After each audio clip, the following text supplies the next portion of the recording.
The Protectors of the Wood Adventure Series. Join our story of misfit teenagers as they struggle to save the world from climate change. Remember that everyone can make a difference, and every action counts. Support us on Patreon at Protectors of the Wood.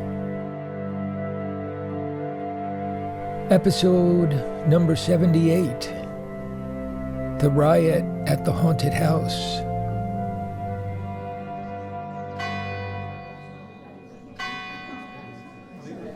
Reverend Tuck raised his hands.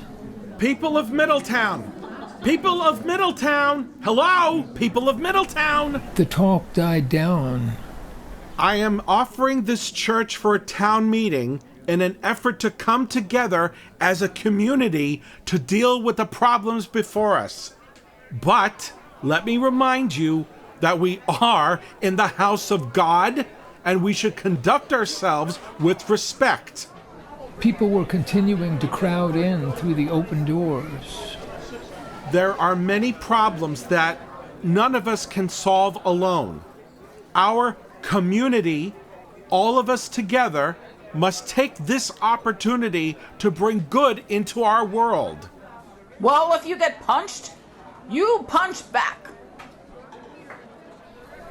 Tuck looked nervously over the throng. Look, I hope we can begin the discussion in an orderly fashion.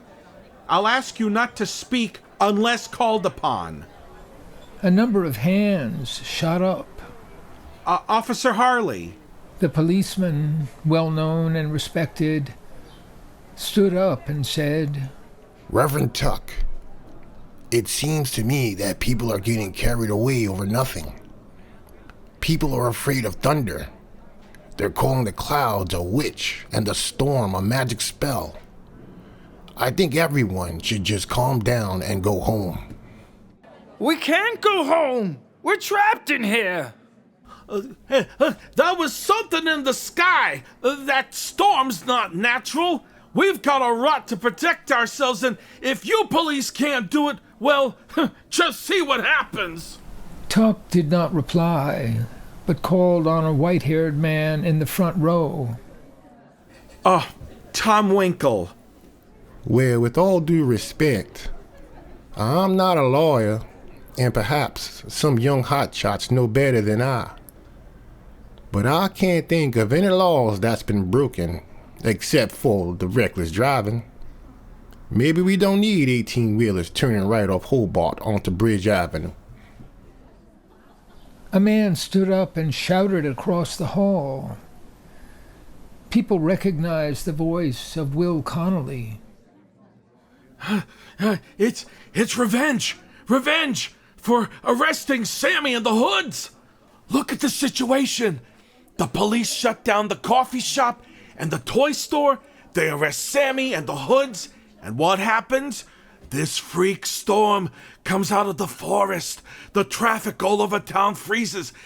And a witch, a real-life witch, flies over the town, laughing at us. She's after us. It's not my imagination. I'm not crazy. What are we gonna do about it?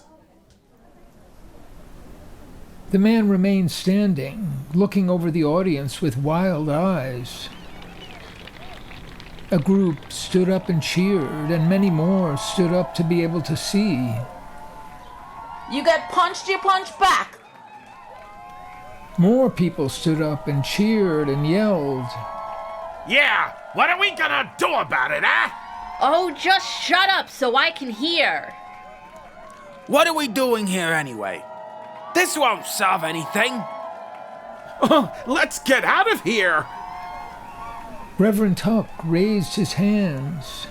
Please, everyone, let's have quiet.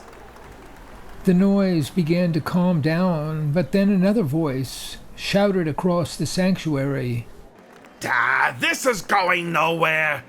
We know who the criminal is, and we know where she is. What are we waiting for? People of Middletown, please, you're not thinking straight. As a mob, you'll do something you'll regret. Listen to me, please. Where does she live? Let's get her. I'm ready. It's the ghost girl. Over the river where the street ends. Back on the dirt road. She's not gonna get away with this. You're all crazy. You need some women to keep you sane and out of trouble. Come on, we're wasting time. Part of the crowd was already standing and suddenly began moving, filling the aisles and heading for the door. Reverend Tuck shouted but could not be heard as a horde of angry people stormed from the church. Others saw them depart and didn't want to miss out on the action and followed. Soon the church was mostly empty. Phoebe realized that her moment to join Abby at the haunted house had come, but she wanted to follow at a distance. Jeremy, listen! She held Jeremy by the shoulders and looked him in the eye. Get Tuck and come to the haunted house as fast as you can. The dead end of Bridge Avenue. Tuck said he would help us. Life or death. Got it? Jeremy nodded. This is it. Phoebe limped out into the dim and strangely quiet street. The mob was already half a block down Bridge Avenue, thick under the streetlights. Phoebe loped along, her right leg stiff, hopping on her left leg to gain a little extra speed. The cars and trucks were dark and still, as if the street were a parking lot. Frightened and angry people were hanging around, hoping this strange dream would soon come to an end. Half-hearted followers of the mob peeled away and clustered on the sidewalk in small groups. Endless lines of cars were frozen at the stoplight at Bridge and Main Street, where a car and bus collision was blocking the road. There was some movement along the shoulder as cars made a new lane back to Half Moon. The bus was empty. The mob stormed through with Phoebe on their heels. She encountered stragglers coming back, walking slowly and avoiding contact with others. It appeared that only about 40 people were left in the mob. What am I going to do? I can't let them see me. The thick pine trees narrowed and darkened the dirt road. I'll never be able to pass them. I'm afraid. Surely the men from last night are there. And what will they do if they catch me? I'm too slow to escape, but I've got to do something. I'll stay behind in the shadows. Voices carried in the night wind. Chickens! They're chicken-hearted! Didn't I tell you?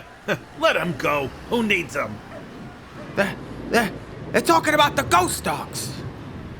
But Bob, you keep claiming they can disappear.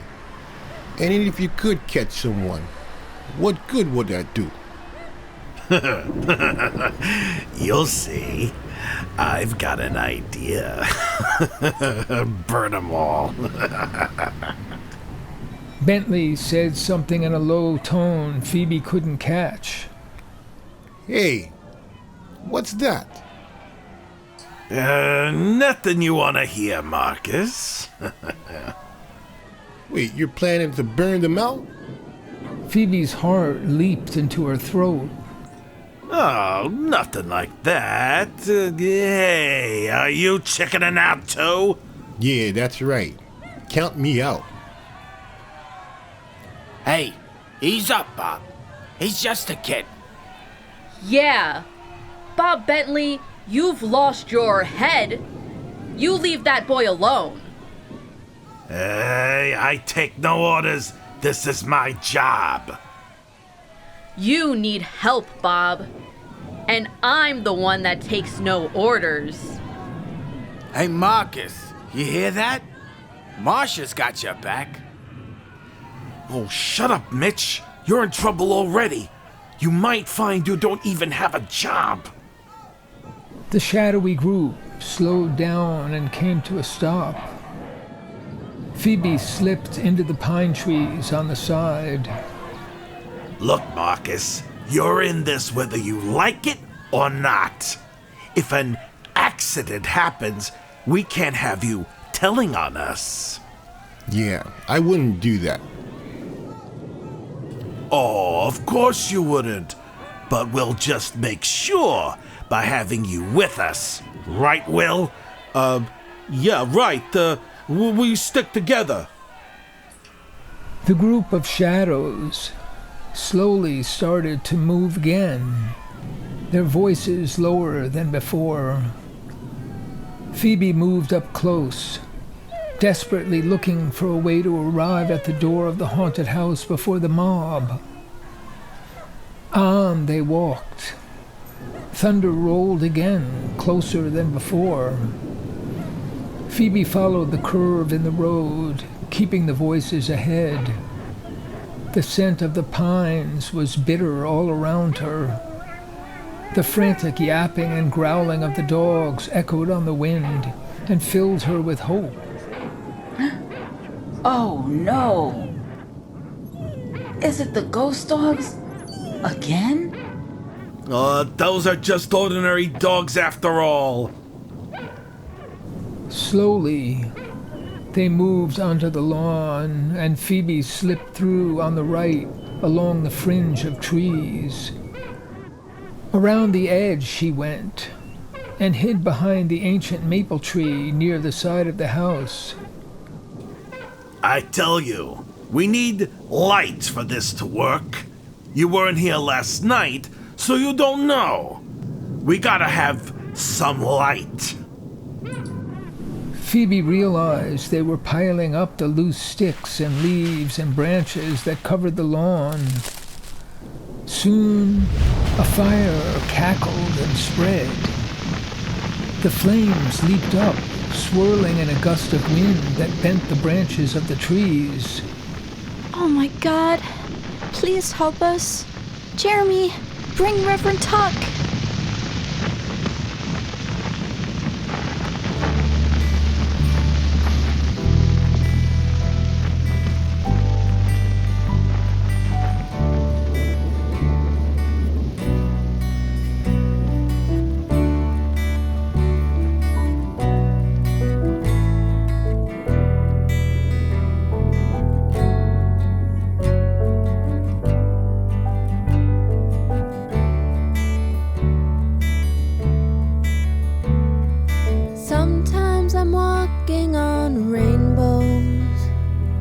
Sometimes I'm locked underground, but if I hear you say it's all okay, there's nothing compares with that sound.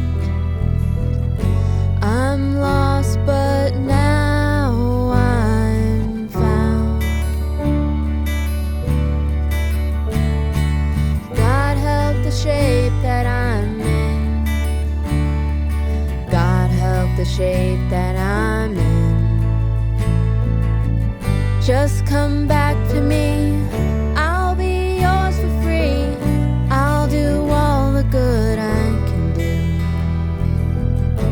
It's just that I need you.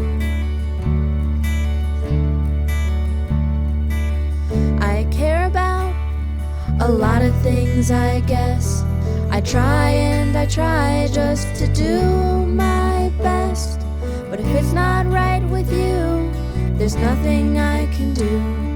I'm lost before I begin. God help the shape I'm in. God help the shape that I'm in.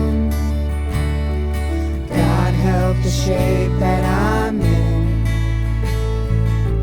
Just come back to to me, I'll be yours for free. I'll do all the good I can do.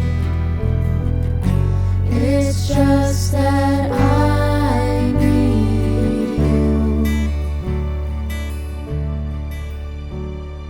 Sometimes I'm stumbling through my day, and there's no light upon the way.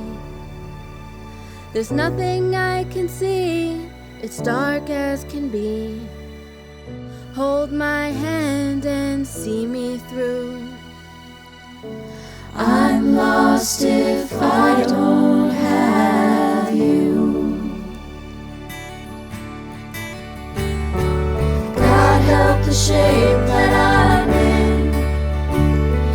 God help the shape that I'm in. Just come back to me, I'll be yours for free. I'll do all the good I can do. It's just that I need you. God help the shape that I'm in. God help the shape that I'm in. Just come back to me, I'll be yours for free. I'll do all the good I can do.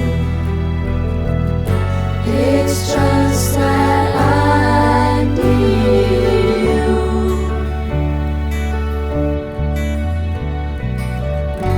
It's just that I need you.